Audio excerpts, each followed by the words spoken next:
tulang sumsum saya itu kayak nggak ada isinya, jadi berdiri itu gemeter gitu sampai seminggu teman-teman. Kalau memang teman-teman minat ingin ternak burung, harus siapkan dulu mentalnya. Jadi biar nanti kita nggak mudah stroke.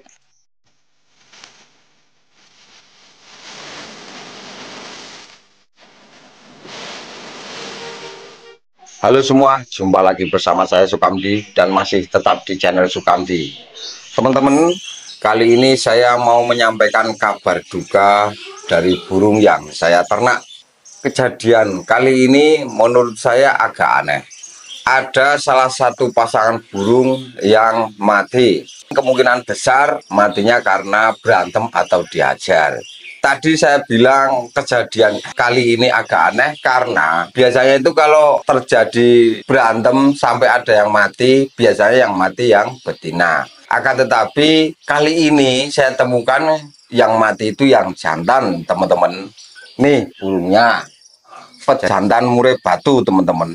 Ini ekornya masih baru dorong, jadi keadaannya memang mabung, teman-teman. Dan ini yang jantan. Untuk burung ini memang dari dulu agak kurang baik nasibnya. Jadi pernah kandang itu dimasukin tikus, lalu ini hampir dimakan. Makanya jarinya itu ada yang putus satu tuh, jadi pengkor. Jadi cacatnya itu setelah dewasa karena digeragot tikus gitu. Jadi memang nasibnya agak kasihan gitu dari kecil dulu ya teman-teman. Nah nanti kita sampaikan penyebabnya apa, nanti coba kita bahas sama-sama ya teman-teman. Akan tetapi saya mau sampaikan dulu burung jalak suren yang di belakang saya itu sudah sembuh total. Tadinya sakit nyilet yang kalau jalan itu sudah sempoyongan jatuh, apalagi terbang itu sudah nggak kuat teman-teman. Lalu saya obatin dan sembuh. Berturut-turut saya ngobatin burung yang sakit nyilet itu sembuh terus. Jadi saya obatnya pakai Ebovit ya teman-teman. Kalau teman-teman misalnya mempunyai burung yang sakit nyilet, saya sarankan coba pakai Ebovit teman-teman. Nah, jadi burung yang mati indukan pejantan yang di sini teman-teman itu betinanya. Nah, itu dia. Jadi dia pun juga belum rapi total, teman-teman. Itu juga mabung, padahal mabungnya itu barengan. Yang lainnya juga semua pada mabung kok, teman-teman. Nggak hanya burung ini. Itu. Tuh pasangan ente, kenapa ente bantai ya? Kenapa? Apa salah dia? Ha? Kenapa kamu bantai? Gimana sih sama pasangannya kok begitu?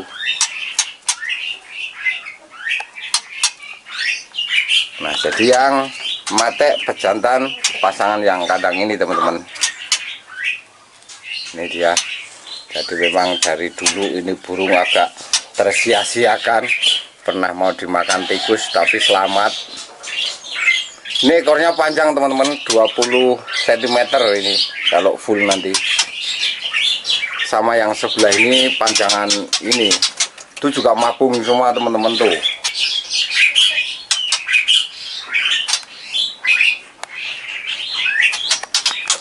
Tewasnya burung murai ini jelas menurut saya karena berantem. Karena ada luka di belakang kepala sini teman-teman. Nah ini agak bolong. Nah belakang kepala ini bolong sedikit, lalu di atas kepala sini juga ada luka dikit. Jadi kemungkinan besar ini karena berantem. Nah penyebab burung berantem itu karena apa? Setahu saya biasanya karena kondisi keadaan mabung. Di antaranya salah satu burung birahi, lalu yang satu belum birahi. Biasanya seperti itu teman-teman. Ada juga faktornya karena perubahan pakan EF yang signifikan. Memang kalau kita kasih pakan EF-nya itu terlalu signifikan perubahannya, biasanya juga terjadi suka berantem seperti itu teman-teman. Nah jadi resikonya ternak burung ya seperti itu. Nggak hanya ternak teman-teman, melihara burung pun pasti punya resiko walaupun hanya untuk sekedar hobi. Nah, resikonya kita sama-sama tahu. Pertama mati, kedua lepas, ketiga bisa diambil orang. Jadi memang berisiko memelihara burung itu. Saya kira tidak hanya burung, tapi kalau burung lebih ini ya teman-teman, lebih riskan resikonya. Lepas, mati, dan diambil orang. Cara mengantisipasi agar tidak mudah berantem itu kita memerlukan pembelajaran proses yang cukup lama. Karena saya sendiri itu ternak sudah cukup lama, namun nyatanya masih terjadi seperti ini. Tuh. Padahal perkiraan saya atau menurut saya burung berantem karena apa?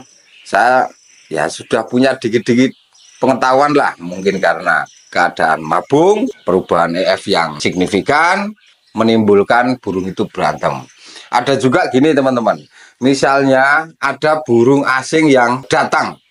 Misalnya kita beli burung yang gacor, yang jiwanya fighter, lalu kita pelihara. Nah, burung itu gacor terus, ngoceh terus, itu pasti memicu burung yang tinggal lebih lama atau yang sudah kita ternak biasanya suka terpicu emosinya, jadi bisa berantem pasangannya. Itu biasanya seperti itu teman-teman. Makanya ini sekedar sharing saja. Kalau memang yang saya sampaikan ini ada kebenarannya, ya patut kita hati-hati teman-teman. Misalnya kita mau beli burung, naruhnya juga jangan terlalu dekat dengan burung yang sudah lama tinggal. Dan memang teman-teman, di bulan-bulan ini, mungkin dari 2 bulan, 3 bulan yang lalu sampai detik ini memang musim mabung teman-teman. Khususnya untuk burung murai batu, rata-rata kalau di bulan-bulan ini pasti mabung. Itu rata-rata kebanyakan mabung teman-teman. Makanya resikonya sangat tinggi sekali jika kita peliharaan kita, murai batu kesayangan kita keadaannya mabuk. Misalnya ada temen yang tanya, loh itu tahu faktor atau sumber penyebabnya karena apa kok masih dilakukan misalnya. Nah itu tadi teman-teman, pasangan burung yang keadaan mabung itu biasanya normalnya sampai dirapi itu 4 bulan. Nah 4 bulan itu biasanya produksi lagi kalau pakannya terjaga atau terjamin teman-teman. Nah sementara ini saya perlakukan seperti itu. Kalau lagi mabung saya suplai makannya memang banyak yang bergizi. Contohnya EF saya penuhin pagi, siang, sore, walaupun bergantian. Misalnya pagi jangkrik, siang ulat Jerman, terus sore ulat Hongkong, atau besok lagi cacing, ulat balap. Itu saya oplos terus teman-teman kalau menghadapi burung yang mabung. Karena ya menurut saya begini, oke, kita sangat bisa menjaga agar burung itu tidak berantem misalnya. Di saat mabung kita perlakukan kalem. EF nggak usah kita genjot atau nggak usah gini-gini. Tapi nanti setelah rapi mabungnya nggak kunjung produksi teman-teman.